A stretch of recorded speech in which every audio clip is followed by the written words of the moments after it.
Pace bene, saya merasa tertarik untuk membahas sedikit tentang pengampunan dosa. Saya pikir ini penting. Kepercayaan akan pengampunan dosa memberikan kita sukacita dan harapan. Bapak Ibu, sebelum lebih lanjut, saya mau katakan saya buat satu akun TikTok. Akhirnya saya ke sana. Tetapi ya berbicara juga semacam ini. Saya harap sebenarnya bisa menari-nari, tapi tidak cocok rasanya saya. Mungkin lain kali ketika saya merasa cocok. Linknya saya coba buat di deskripsi video ini kalau bisa. Namanya Fraoka.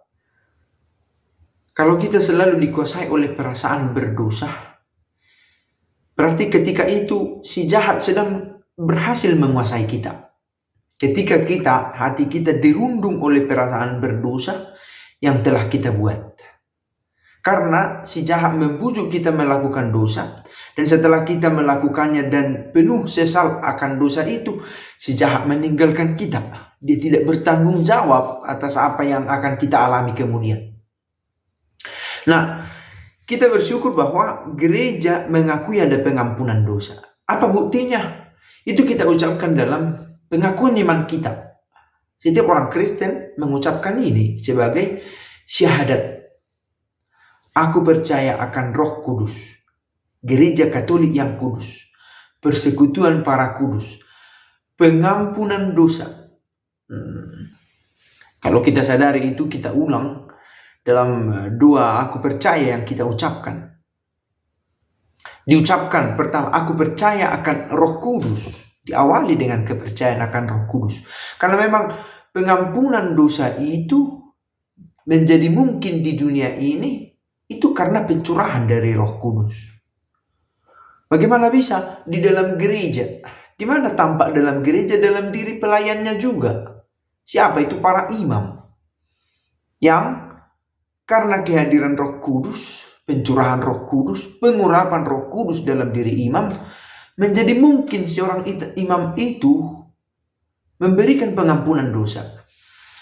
Nah, perhatian kita selama ini dibelokkan dengan adanya orang berkata, sekelompok orang berkata, bagaimana seorang manusia bisa mengampuni dosa? Persoalannya bukan di sana, meskipun jawabannya terang. Bukan soal bagaimana bisa manusia, yaitu jawabannya Roh Kudus yang bisa. Tetapi perhatian kita dialihkan bahwa ada pengampunan untuk kita. Nah, yang saya katakan ini berasal dari apa yang saya coba pahami dari katekismus kita. Katekismus nomor 983 berkata begini, katekese harus berusaha membangkitkan dan mempertahankan dalam diri umat beriman iman kepada anugerah yang tidak ternilai ini, yang telah diberikan oleh Kristus yang bangkit kepada gerejanya. Tugas dan kuasa untuk benar-benar mengampuni dosa melalui pelayanan para rasul dan para penggantinya. Dalam hal ini uskup. Dan uskup dibantu oleh para imam. Maka dalam hal ini para imam memberikan pengampunan dosa bukan dari dirinya sendiri, tetapi dari Kristus yang bangkit bagi gereja. Tuhan menghendaki bahwa murid-muridnya memiliki kuasa besar. Ia menghendaki agar pelayan-pelayannya yang hina itu sudah diantisipasi di sini. Bahwa manusia itu terbatas, pastor itu terbatas. Tetapi pelayannya yang hina itu atas nama Kristus melaksanakan apa saja yang telah ia lakukan sewaktu ia hidup di dunia. Ia siapa di sini? Yesus itu. Itu refleksi dari Ambrosius yang kita kenal sebagai salah satu bapak gereja. Jadi rahmat pengampunan dosa itu hendak diajarkan, dibela, dipertahankan sampai pada masa kini. Itu yang mau disampaikan dengan sakramen pengakuan dosa, dengan peran imam dalam pengakuan itu. Nah, efeknya adalah bahwa kita meyakini ada pengampunan dosa itu. Dan dengan keyakinan ini ada kelegaan kiranya setelah mengaku dosa. Para imam telah menerima kuasa yang Allah tidak berikan baik kepada para malaikat maupun kepada para malaikat agung. Kemarin kita bicara tentang sosok ini. Ini pribadi, memiliki pikiran dan kehendak sendiri, tetapi tidak memiliki tubuh. Mereka disebut sebagai pelayan bagi Allah yang ikut terlibat dalam karya keselamatan. Tetapi ada sesuatu yang tidak mereka miliki, tetapi dimiliki oleh mereka yang tertahbis, yaitu Tuhan mengukuhkan di atas segala sesuatu yang para imam lakukan di atas dunia ini, yaitu pengampunan dosa. Sekali lagi, itu bukan berasal dari dirinya yang hina itu, tetapi dari Kristus sendiri. Ini refleksi kemudian dari Johannes Chrysostomus. Seandainya di dalam gereja tidak ada pengampunan dosa, maka tidak ada harapan atas kehidupan abadi dan pembebasan abadi. Nah, persoalan kita begini. Saya pikir sebagai Kristen kita tahu ini. Sebagai Katolik terutama.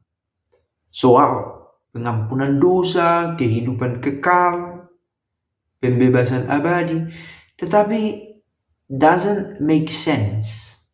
Tidak memberi rasa karena tidak dibawa pada refleksi yang lebih dalam tentang ini. Dan untuk inilah dimaksudkan nomor ini. Sebagaimana dikatakan tadi, katekese ini harus berusaha membangkitkan dan mempertahankan ini. Perasaan dibebaskan karena pengampunan dosa, dan pengampunan dosa ini berasal dari Kristus sendiri, yang ditunjukkan hingga kini oleh para pelayannya, oleh imam. Berterima kasihlah kita kepada Allah yang memberikan anugerah yang demikian itu kepada gerejanya. Apa itu? Pengampunan dosa itu. Itu dikatakan oleh Agustinus. Saya pikir ini pemikiran-pemikiran istimewa yang disajikan oleh Bapak Gereja yang dan Ambrosius tadi, Johannes Chrysostomus, juga ada Agustinus. Dan kita ingat dalam syahadat itu, saya beritahu lagi, kita awali dengan aku percayakan Roh Kudus, lalu gereja, satu kelompok yang ada pelayannya di sana. Aku percayakan Roh Kudus, gereja Katolik yang kudus, persekutuan para kudus, pengampunan dosa, kehidupan kekal.